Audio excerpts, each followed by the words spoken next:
Pertempuran di Donetsk Selatan.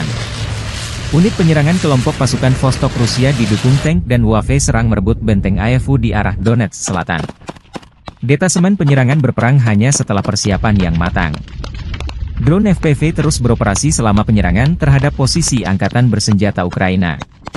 Tim pengintai mengirim koordinat musuh sebelum tim penyerang dan tank menuntaskan tugas. Demikian keterangan video militer Rusia 1 Mei 2024. Kelompok penyerang dipantau secara real-time menggunakan kendaraan udara tak berawak.